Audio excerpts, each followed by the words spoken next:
My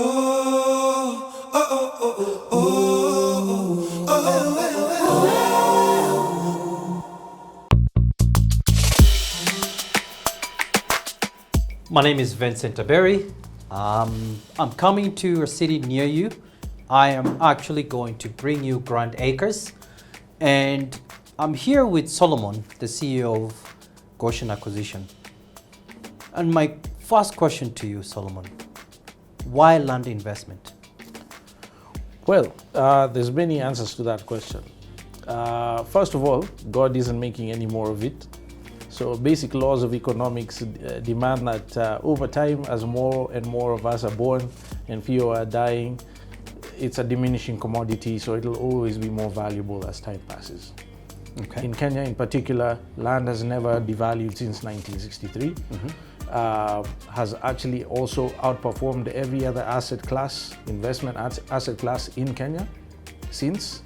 Kenyans are also uniquely ravenous of land. Attached to land, yes. We're very emotionally and culturally attached to land in ways that you will not find in any other country or region of Africa. Absolutely. And all these dynamics mean that there's a lot of pressure on the supply and demand equation, which means prices are constantly going up. Okay. So if you're a Kenyan, first of all, I think you have a patriotic duty to own a piece of your own country. I like one. that. Yeah. I'm just trying to figure out. No one has ever put it like that. You know, it's a proud moment to own a piece of your own country. It is absolutely. I mean, especially in the context of our colonial history. I mean, it means something. And so these are some of the reasons we're very passionate about land in particular. And so I would say to anyone, why land? Those are just some of the many reasons. Okay. And yeah, it's like that old saying, a Chinese saying, when was the best time to plant a tree? A Chinese will tell you Yesterday. Or 40 years ago. Okay. Same thing with land. Today is the cheapest it's ever gonna be. So True. Own your piece now. Great. Yeah. Now, there's a lot of questions a lot of people ask. What is that process do you undertake to ensure that people feel comfortable dealing with GrandAcres? Yeah, well, first of all, like I mentioned before, I'm an ex-diasporan myself. That means something. I think we're the only land trading company in the country whose CEO and founder can say that. And that means I do understand where diasporans are coming from, their perspectives, their fears, their concerns.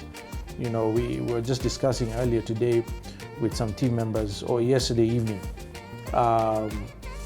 that we once did a poll of our customers, including the diasporans, and incidentally, 60%, 70% of our customers tend to be diaspora-based. No, that's a great thing. So we have a lot of experience, 11 years worth of serving diasporans, offering them safe investment opportunities. That's a big one. That's very important. Yes, and the reason I say that, I'm trying to kick that dead horse, is because when we did the polling of our customers, 60% of them said they were conned once or more times before we ever had contact with them. And so in the office we have a running joke, a sad one but a true one, that in Kenya it seems to be a rite of passage that you get conned first, then you know, before you get the right one. And so, you know, we take that as a very serious indictment of the industry in general in Kenya, and we're eager to do our part to clean that up, to bring light into that situation. So our processes are very transparent. This is borne out in our communication. You'll see that with our brochures, our website. In 2016, we started a YouTube channel called Own Land in Kenya, where we openly share our experiences about how to go about owning land, buying land, doing valuations. How do I pick a lawyer? How much should I pay them? What should I look out for to avoid getting caught? We have a culture of transparency that no other company can claim. And that's very important. I think creating that trust when you actually look at who are you buying from and why? Yes, it matters. I mean, if people are getting conned, someone's doing the conning. Yes. So for that reason, we go overboard to be transparent. We follow due processes, the laid out government policies and procedures around how to transfer land, how to subdivide land, how to develop it, how to sell it. We don't take any shortcuts whatsoever. More importantly, we do not pay bribes. That's a big one that a lot of us in the industry like to sweep under the rug. True. And not talk about. It's just the way business is done in Kenya, not just in the real estate sector. It's a way of life, sadly.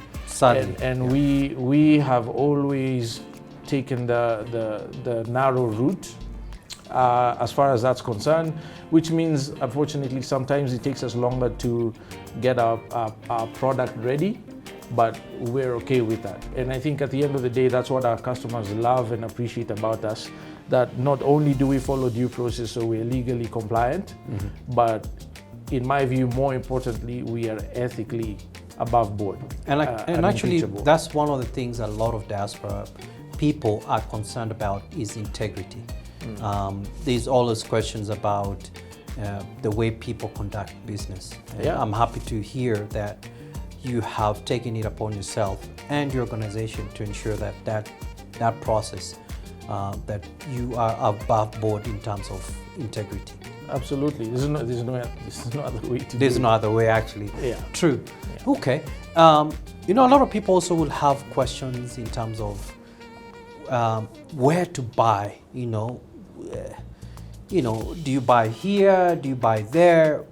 What should be the thinking process of a guy who is out there in the diaspora and saying, I have gotten so many offers of buying land. Yeah. So many people have come here selling to us land. In fact, I saw them during my time there, where we have various companies coming and selling land in various places. In Kajiado, I have heard about Malindi. So what is that process? Just walk us through. Where would you decide to buy and why? Well, for us, we boil it down to three main factors, right? So first one is location. Everybody knows that, yeah. What that means for us is we like to be within a 3-hour driving radius from Nairobi at the most. Okay. Right? We don't like to touch anything past the 3-hour driving radius unless it's a destination that we can quickly fly to, like the coast or Kisumu and the likes. Why is that important? Because this is the warm zone around the Nairobi metropolitan area that's exploding. Has been happening since the Kibaki administration, which is one of the reasons our GDP has grown exponentially since then. And has continued that way with the devolution of government. With the county systems, you have a lot of urban-rural migration, which is putting pressure on county governments, private companies like ourselves to provide amenities that people are accustomed to in the city. And that's good for property valuations, which makes it A+ investment opportunity for people to look at. Okay. So 2 to 3 hour driving radius. Second one is we like to be next to impending developments of some sort, public like roads, government infrastructure. Konza Techno City is a good example. Yeah. Tatu City is another good example. Sure. Because that means you have a quick development of horizontal infrastructure, roads, power, water, utilities. Sewage. That makes sense for people to buy and settle and use. And that's an important one because the third one, which has to do with unique geographic propositions, and by that I mean things that God took care of before we existed, water frontages, if you're at the ocean or on a lakefront, like one of our sites at Elementaita. If you have mountain views like we do in our site in Nanyuki, as well as Amboseli, a place called Imbuko with Mount Kilimanjaro in full view.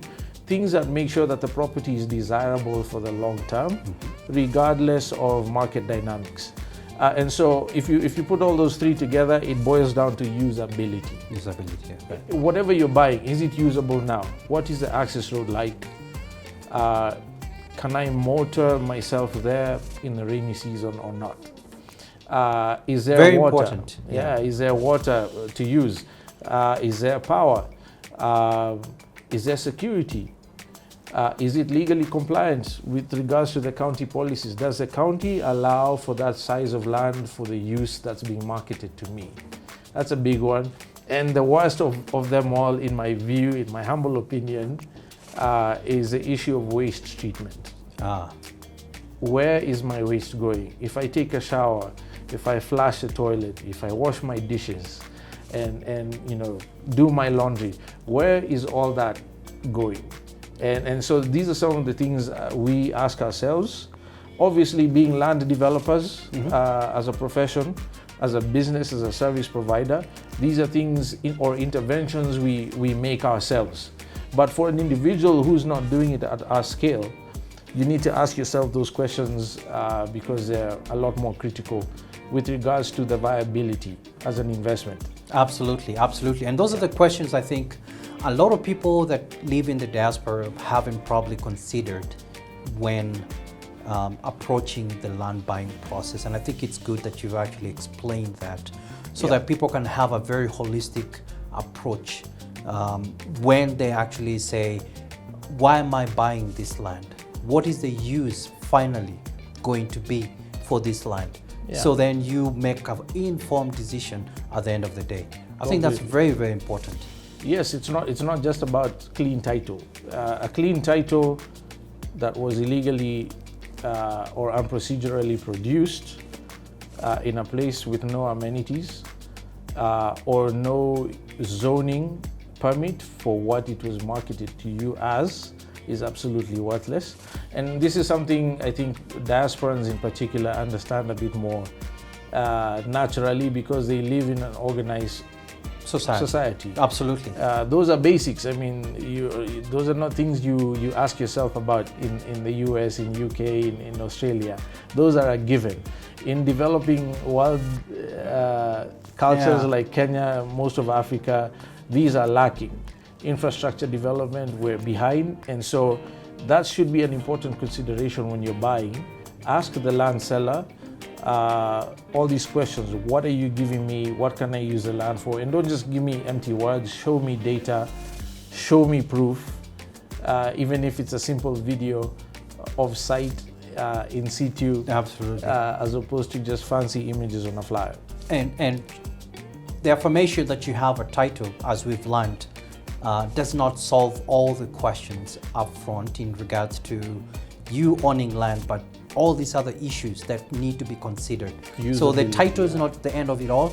Yes, it's part of showing that you have ownership, but you want to look at down the road, what are the kind of things that you will need to consider to make that land usable for the intended purpose of investment. Absolutely. All right, that is fantastic. I'm so glad that you've explained that in a nutshell. Awesome. And there's some videos, I guess, as we interact, you'll be able to find them on YouTube to have a better view of what the process is like. Thank you so much. I'm coming to a city near you, and I'm going to be visiting a few cities: Dallas, Atlanta, Boston. We only have 20 slots in each city. So for you to get a space during my visit, click on the link below. See you soon.